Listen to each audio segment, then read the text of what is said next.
In spite of the recent pullbacks that we've seen in gold's price, analysts feel very positive about the metal, and many banks out there feel the same way. We just got a new forecast from the world's largest bank. We're going to go over its shocking prediction in this video as we explore.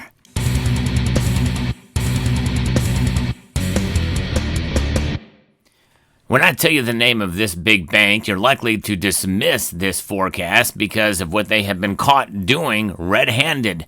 That's right, the largest case of precious metals manipulation still rears over the head of JP Morgan, the world's largest bank by market cap. And this is something that is a little troubling, obviously, but nonetheless, all those people that were involved in it are gone. So there's something to be said for that, too. Notwithstanding, we know manipulation does go on like in any commodity out there. And just the mere existence of all the futures contracts that JP Morgan holds, especially over silver, is a problem, obviously. But nonetheless, the analysts there maintain a bullish outlook on gold, according to Reuters. We're going to get into this in a moment to what that number is. And by the way, it's not a top number. It is an average number, which I think makes it even more revealing and shocking. Now, no one really truly knows what the price of gold is going to do, or silver. But nonetheless, I feel it's a good idea to be in the loop and to understand price mechanisms and the price movements and to be prepared for anything. My friends at Summit Metals, they know all this all too well. Very knowledgeable people over there. And they have the Summit Metal wallet, which I really like. And I'm aiming to fill this thing up and trying to think about what I'm going to fill up next. It's a great way to be able to add to your stack, especially in an entry point of 1 gram bars that are just big enough that you can see and be able to appreciate the gold that you hold. So check them out. I'll post a link in the description below for you to check out Summit Metals to elevate your wealth as well. So gold, indeed, it is an amazing and beautiful metal. There's no question about it. And the world is paying attention now more than ever before to gold. And I think that is quite positive overall. But remember, the price could go in any direction. And I think that we should be prepared for that. But nonetheless, the price movements of gold typically are the most stable of all the precious metals out there. Now, they had a forecast that JP Morgan analysts did that they published on Thursday, which was a day before this video was published. And they maintain a bullish outlook for the metal, forecasting that prices could reach an average, that's right, an average of $5,055 per ounce by the fourth quarter of next year in 2026. That is pretty impressive.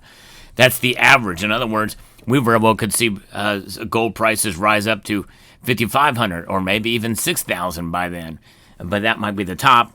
And certainly, we could see it fall below that, but probably not much more below that.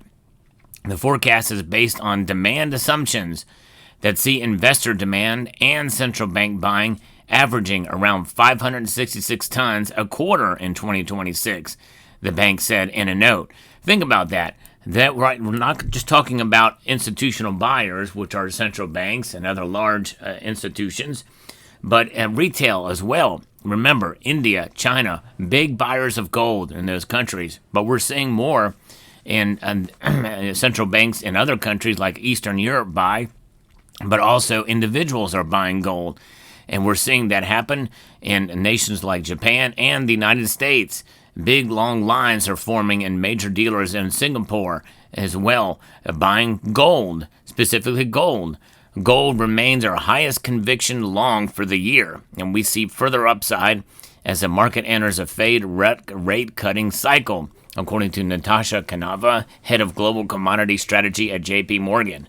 The combination of a Fed cutting cycle with overlays of stagflation anxiety, concerns around Fed independence, and broader debasement hedging supports gold's upside, according to Gregory Shear, head of base and precious metal strategy. Now, there's something a little troubling about that statement, and that is this idea of stagflation. I don't know that that's really much of a threat anymore because stagflation is high unemployment and continued inflation.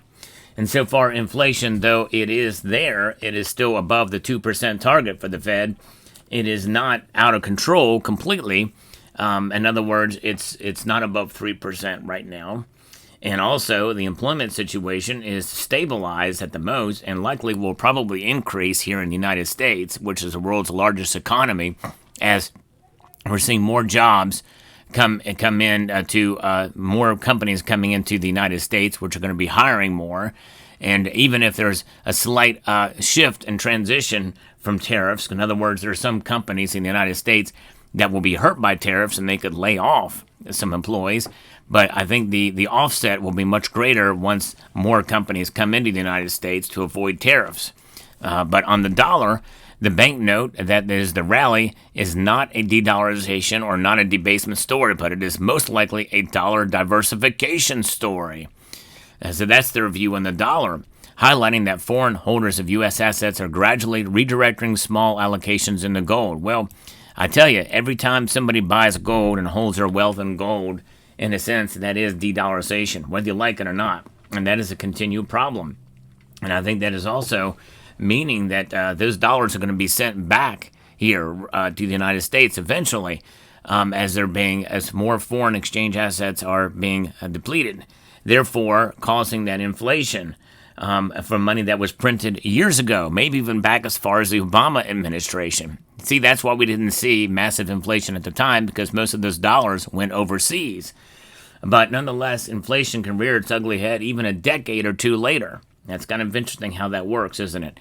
Of course, the cause of inflation, as we know, of actual inflation, is the Federal Reserve printing more money on account of government spending more money.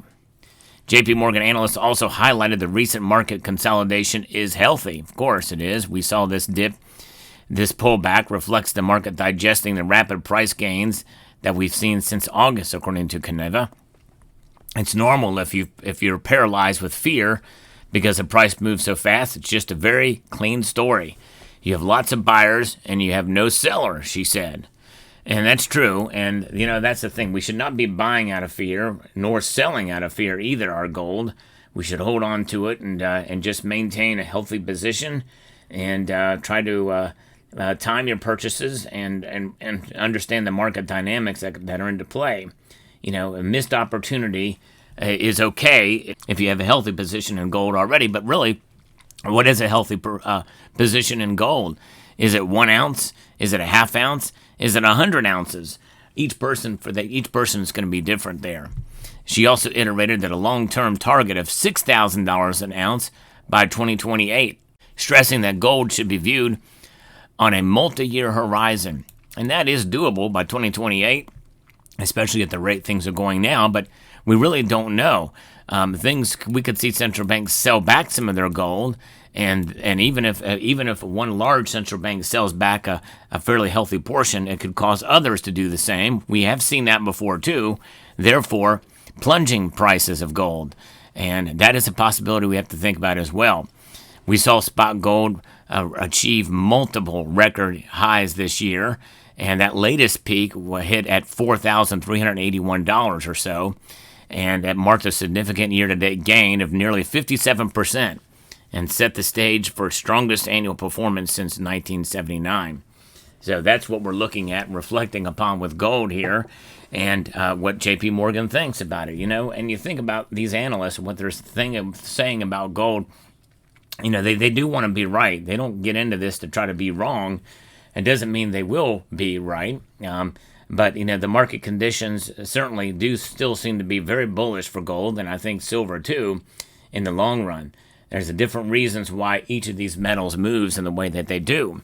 So therefore, take all of this really in a sense as a grain of salt and the analysis behind it. But I'm telling you, I think I agree with this to a degree. I don't know that it will necessarily get that high. Who knows?